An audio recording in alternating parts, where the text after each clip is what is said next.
বিপ্লবী ছাত্র পরিষদ নামে একটি সংগঠন, তারা মোটামুটি জানিয়ে দিয়েছে রাষ্ট্রপতি মোহাম্মদ শাহাবুদ্দিন চুপ্পু 21শে ফেব্রুয়ারি কেন্দ্রীয় শহীদ মিনারে যেন না যান, শহীদদের উদ্দেশ্যে যেন তিনি শ্রদ্ধা না জানান।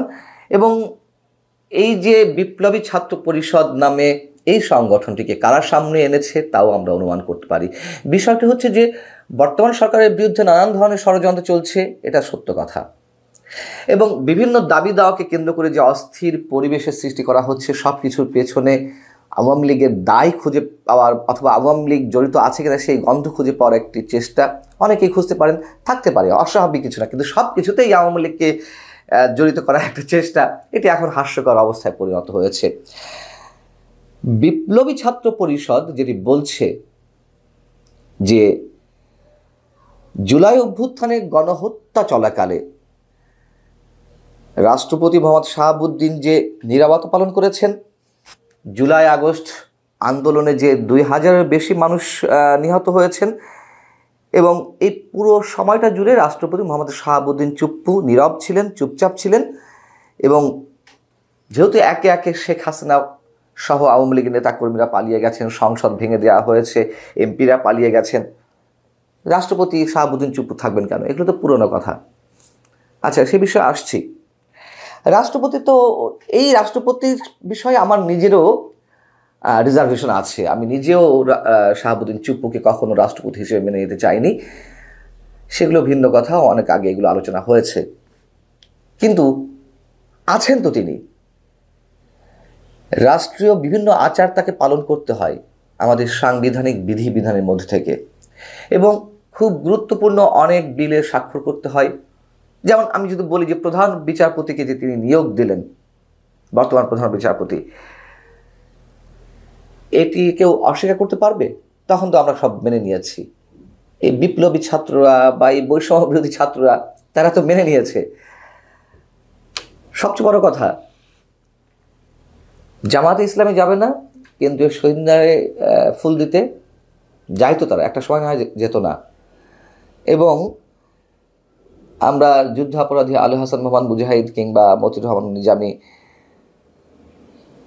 তারাও তো মন্ত্রী হয়েছিলেন বিএনপি জামাত জোট সরকারের সবাই, তারা গেছেন না? গেছেন তো, মন্ত্রী হিসেবে যেতে হয়। তখন অনেকে আপত্তি করেছিলেন। কিন্তু যদি অনাকাঙ্ক্ষিত কোনো পরিস্থিতির সৃষ্টি হয়, এবং সেই পরিস্থিতি সৃষ্টির একটা অপচেষ্টা রয়েছে বলে মনে করি, তাহলে আমরা কি বলবো? এই সরকারের বিরুদ্ধে আসলে ষড়যন্ত্র কারা করছে, অস্থিরতা সৃষ্টি কারা করছে, সেটি যেমন একটি বড় প্রশ্ন। দ্বিতীয় কথা হচ্ছে, বিপ্লবী ছাত্র পরিষদ বলেছে যে শাহাবুদ্দিন চুপ্পুকে ক্ষমা চাইতে হবে, বা এখনো তিনি বহাল আছেন কিনা, এই ধরনের কিছু কথা। আচ্ছা, জামাতের বিষয়ে তারা কি বলতে পারবে যে 71-এ জামাতের যে বিতর্কিত ভূমিকা ছিল সে বিষয়ে তাদেরকে ক্ষমা চাইতে হবে, নচেত তাদেরকেও শহীদ মিনারে যেতে পারবে না? শহীদ মিনার তো আমার প্রচণ্ড আবেগের জায়গা।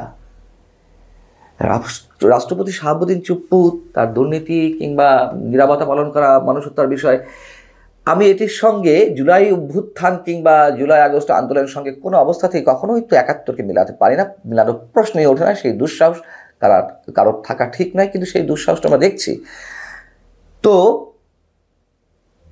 এই যে বিপ্লবী ছাত্ররা, তারা কি আজ অবধি কোনো জায়গায় বলেছে যে যুদ্ধাপরাধের বিচার চাই, যুদ্ধাপরাধীদের ফাঁসি চাই, কিংবা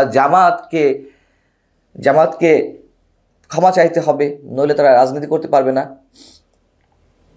কদিন আগে জামাতের আমির ডক্টর শফিক সাহেব তিনি বললেন, নতুন নতুন বয়ান আমরা শুনছি যে 71-এ কেন তারা তাদের ভূমিকাতে ছিল, বিতর্কিত যে ভূমিকাটার কথা উল্লেখ করা হয়, তিনি বলছেন যে, আপনারা সবাই জানেন, তিনি বলছেন যে আমরা চেয়েছিলাম ভারতের অধীনে থেকে কোনো প্রকার যুদ্ধ না হোক, আমরা নির্বাচনের মাধ্যমে আমাদের ক্ষমতা আদায় করতে চেয়েছিলাম পশ্চিম পাকিস্তানের কাছ থেকে, যদি তারা না দিত আমরা আমাদের মতো করে যুদ্ধ করতাম। এই যে 52-53 বছর পরে এসে নতুন নতুন বয়ান, যাই হোক, জামাতের ভূমিকা কী ছিল আমরা সবাই জানি, এবং সেই ভূমিকাকে প্রশ্নবিদ্ধ করার সাহস এই যে বৈষম্য বিরোধী ছাত্ররা বা এই যে বিপ্লবী ছাত্র পরিষদ, আমি তো মনে করি তাদেরকে এই বৈষম্য বিরোধী ছাত্ররাই সামনে এনেছে, নতুন নতুন ব্যানারের সামনে তাদেরকে দাঁড় করিয়েছে। যেহেতু রাষ্ট্রপতির অপসারণকে কেন্দ্র করে তুমুল একটা অস্থিরতা সৃষ্টি করেছিল এই ছাত্ররাই, এবং সেটি বিএনপির হস্তক্ষেপে, বিএনপির তুমুল বিরোধিতার কারণে সেটি আপাতত ধামাচাপা পড়ে গেছে। এবং তারা আরও একটি যে কাজ করতে চেয়েছিল, এই সংবিধানের কবর রচনার মধ্য দিয়ে নতুন ঘোষণাপত্র উপস্থাপন করবে, সেটিও বিএনপির তুমুল আপত্তির মুখে আপাতত রাগঢাক অবস্থা আছে। যদিও সরকারের পক্ষ থেকে উদ্যোগ নেওয়া হয়েছিল ঘোষণাপত্র প্রণয়নের নতুন করে, সেটি তো আর পারেনি। অর্থাৎ ছাত্ররা এখন এই বিষয়ে চুপ রয়েছে। এটুকু বোঝার কোনো কারোর কোনো কষ্ট হওয়ার কথা নয়। তাদের একটা বিশেষ এজেন্ডা বাস্তবায়নের জন্য তারা নতুন নতুন একটা অস্থিরতা মানুষের সামনে আনতে চাইছে। একটা হালকা গোছের কথা দিয়ে শেষ করি। বিষয়টা হচ্ছে যে ফ্যাসিবাদের তীর্থভূমি 32 নম্বরের বঙ্গবন্ধুর বাড়ি, হ্যাঁ, এমনটাই তো দাবি করা হয়, অভিযোগ করা হয়। সেই জন্য বুলডোজার দিয়ে তা গুড়িয়ে দেওয়া হলো বিশেষ কারো আহ্বানে, এবং সেখানে সমর্থন জানিয়েছিলেন সরকারের কোনো কোনো উপদেষ্টা, এবং সরকারের ছত্রছায়ায় তো এটি হয়েছে। তো স্পষ্ট, ওপেন সিক্রেট নয়, পুরোপুরি ওপেন। তো এই যে বুলডোজার দিয়ে ফ্যাসিবাদের তীর্থভূমি হিসেবে বঙ্গবন্ধুর বাড়ি গুড়িয়ে দেওয়া হলো, যে বাংলাদেশে তার নাম গন্ধ থাকবে না। বাংলাদেশের বিভিন্ন টাকার নোটের উপরে যে বঙ্গবন্ধুর ছবি, সেও হয়তো একসময় চেঞ্জ হবে, জানা কথা।